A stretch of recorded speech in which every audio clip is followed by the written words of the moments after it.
Hello and welcome to the LGBTQ Real Estate Podcast, connecting LGBTQ homebuyers, sellers, and real estate pros since 2007. Mm. My name is Jeff Berger. I'm the host of the show, and we have a great show today. I love our guest. You're going to love him also. Peter McLean is a realtor in New York City. Peter, welcome to the show. Thank you, Jeff. Thank you. It's a real honor to be here, and I really appreciate this opportunity to speak with you, and in turn reach out to the community as well. A pleasure. And pleasure. I love your accent, Peter. Tell us a little bit about where you're from and what brought you to New York City. Yeah, that's probably the most popular question I get asked. Where's your accent from? I am from Sydney, Australia, and I've been living in New York now for almost a quarter of a century, and I love it here. It's home, and I originally came to New York for music production. I was invited over by Felipe Rose from the Village People, and Wow. I suppose that's a great introduction to New York City and the LGBTQ plus lifestyle. It sure is. Love it. Yeah. Great. Yeah, I'm sure you have so many stories to tell. And I'm from New York, so we have a mutual friend together. So I know we have to talk some more offline. But let's get into our podcast, because here we keep it simple. We keep it brief. People are multitasking. We keep the podcast to 15 minutes. And the mission is for someone that's moving to New York City, they can get to learn to know a little bit more about the city, get to know a great realtor, Peter. And let's jump into it. So, Sounds Peter, great. share with us a little bit about yourself, both personally and professionally, whatever's on your mind. Thank you. Yeah, well, I've been living here for about 25 years now in New York City, and I really love it. I've done music, I've done restaurant management, and I've been doing real estate for a while now, and I really enjoy that. I love working with my clients, my clientele. I'm very fortunate. I always attract really wonderful people to work with, and we set up a friendship, and it's a trust process right throughout the whole deal, right up until close. And it's a good thing for me, because I feel I create a lot of happiness and joy, and I help people achieve their real estate goals here in New York City. That's great. Well, real estate's a fantastic thing. So dynamic, especially in New York City. And you serve New York City, but what areas of New York City do you serve, just so the viewers can know? Oh, thank you. Well, New York City is 5 boroughs. I mainly focus in Manhattan, but I have done deals in Queens, Brooklyn, the Bronx. Haven't been out to Staten Island yet, but many of those areas. Great. Well, I have some cousins in Staten Island. If you ever out there, I can set you up with a dinner after you work. That sounds terrific. I'll take you up on that one. They're friendly people, so you'd probably have a nice time. Perfect. So, yeah, a pleasure. So, I know you have many LGBTQ clients. That's how we know each other. And obviously the show is LGBTQ centric. What is it about the community that you love working with them so much? Basically, because, like I said initially, when you're working with a realtor or any part of the real estate team that you would put together for a transaction or a deal, when you're buying a place or selling, you have to be able to trust that person and be able to contact that person. I'm available 25 hours a day, 8 days a week, and Wow. just being there to help and guide and trust. Because New York City is a very dense city, and in other parts, when you're buying a house, sometimes it's a little bit more comfortable for a couple to buy but when a couple walks into a 1-bedroom apartment and they're looking around, and a realtor might say, who is the apartment for? So there's different questions that and situations that come up that I might be a little bit more familiar with. Yes, for sure. As I often say, we speak the same language, right? Oh, exactly. Yes. Let me just turn this phone down. It's sounds like a popcorn machine. Well, There we go. you're a busy realtor. We understand. Oh, that's all right. Please. No, I've really been looking forward to this, because I love doing things with and for the community, and even as a music producer for over 20 years here. I've always been a lot, I've always taken part in a lot of community events, fundraisers, and things like that. And and I'm very fortunate to work with Corcoran here in New York City. Not only is it the number one real estate brand here in New York City, but Corcoran also does a lot for the community. They have a float on Pride Day. They do lots of events throughout the year. We have lots of meetings to discuss different promotions within the community, and they're very supportive, which is really great. That is great. That is great. Yeah, New York City Pride is amazing. I've done it a couple of times, and it's really a great day. Oh, 100%. It's a lot of fun. Yeah, it's a huge, huge parade. I remember we had a float and not a float. We walked in the parade, and we were there all day until our time came. And Yeah, it's a long parade. It starts in the morning and goes till the evening. I mean, it there are does. people. Yeah, and the parties go till the following morning. That too. Yes, well, that's the bonus of Pride. Yeah. Yeah. So I know you love working and living in New York City. For people that are moving to New York, I know there's so many things to do, but what are your favorites? Like for example, there's so much, the arts, the wine bars, the dining, the coffee shops, the parks. What would you say? What would you like to share?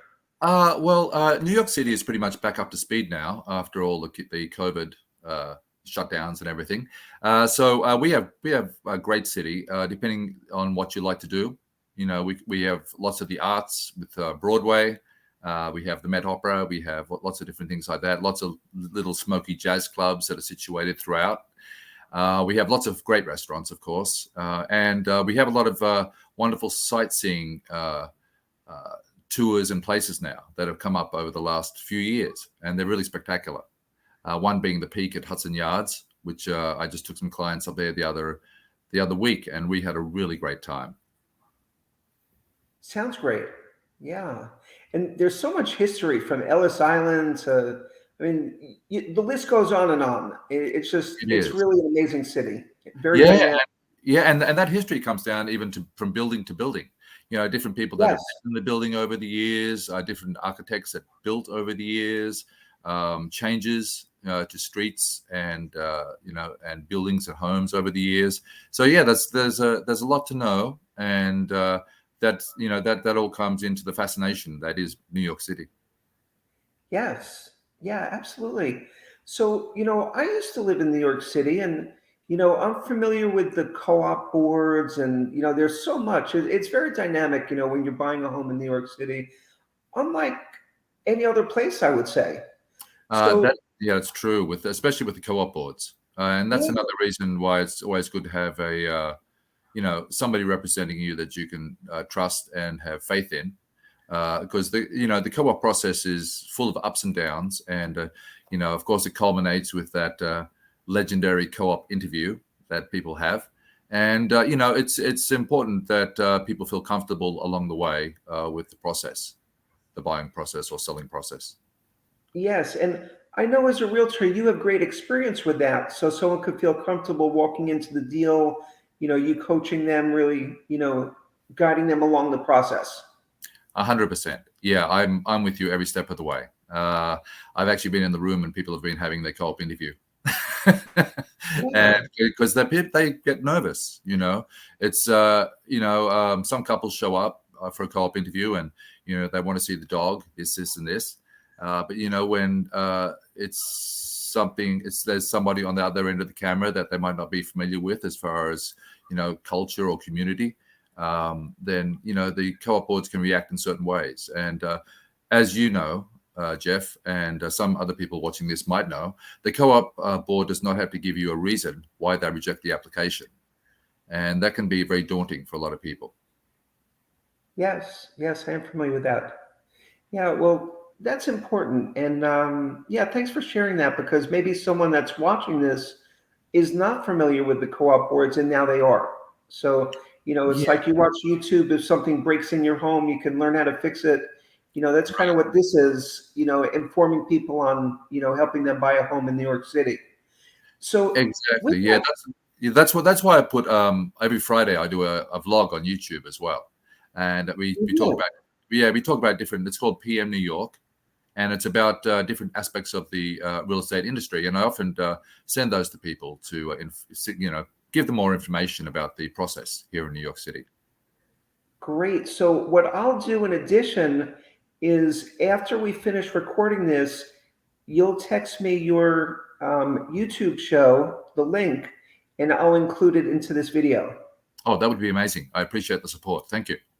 Yeah, a pleasure. A pleasure. And we'll subscribe also. Please, Yep, anyone that's watching this, subscribe to our show. We all need subscribers. And 100%.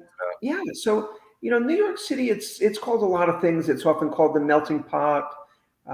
You know, everyone knows it's so liberal, it's LGBTQ friendly, but what would you say as an individual, as a realtor, as a person to LGBTQ individuals and families that are thinking of moving to New York City that just want to hear a common voice? What would you say?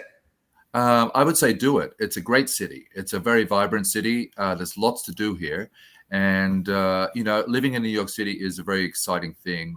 Depending on which part of the city you live in, it can change your experience of the city. If you're living on the Upper West Side or the Upper East Side, it's a more traditional sort of feel.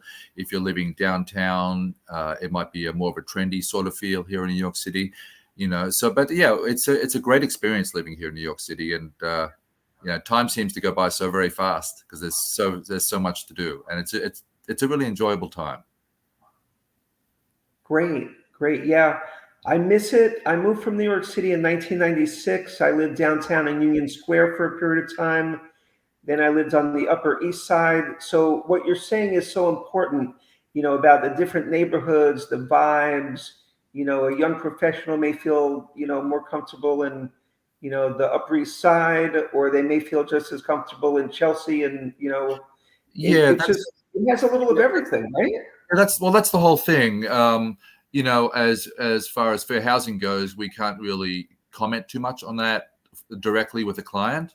But being able to talk to the client and read the client and suggest apartments that they might like is very important. And that's another key aspect of that I like to share and work with customers with. Great. Good point. Good point. And for anyone that's not familiar with what Peter just said with fair housing, is you're not supposed to suggest where the gay people would want to live.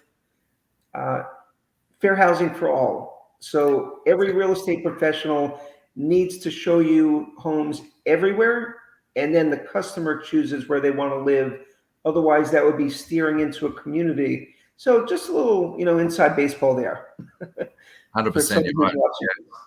Yeah, yeah. And thanks for pointing that out to me. I got a little carried away because I'm a New Yorker. I love the different neighborhoods. And yeah, Yeah, it's a really great experience. It's a great city to live in, and it's a springboard for any place here, or any place in the world. You can jump over to Europe, you can jump across the country. I can jump back to Australia pretty quickly. Well, yeah, as quick as the planes will take me anyway. yes, yes. Not a hop, skip, and a jump, but you can get there. What you're saying is all of the flights are there, the best flights, the best routes. You're not like, yeah. Yeah, it's Okay. good. Yeah. So, our last question, I know you are very passionate about your work, but when you're not working and helping people buy and sell homes in New York City, what do you like to do? What are your hobbies? Well, so I have a few. Number one is my little doggy Raven. Great. I live in Inwood here in New York, which is great because there's lots of big parks. Actually, the biggest dog park in New York is here in Inwood, and the Met Cloisters is just a short walk, which is a wonderful museum. So I enjoy going to all the museums. I love the arts, musicals, operas. Just getting outdoors here in New York is great. A lot of people don't think about that. They always think about going into buildings, museums, and theaters and things. But the outdoor areas here in New York are simply wonderful, from Riverside Park to Central Park, all the parks in Brooklyn, Queens. There's some really amazing things to do here in New York City. And I go to the gym, which is 1 block away, so I've got no excuse not to go. And I really enjoy jumping in and taking a bite of the Big Apple and experiencing everything I can, because my clients ask me about it all the time. Great, great. Well, we're at 15 minutes. Peter, it was great to see you on the show. Thank you, Jeff. Yeah, an absolute pleasure. And anyone who's looking to buy or sell a home in New York City, Peter McLean, his email is there. I'll also include his website and your YouTube show as well in this podcast episode. Wonderful. I appreciate that. And I look forward to hearing from anybody who's got any questions or queries, anything. And please feel free to reach out and contact me. Great. Great. Thanks again. Thank you, Jeff. Take care. Cheers. I didn't forget about the 2 thumbs. Thank you.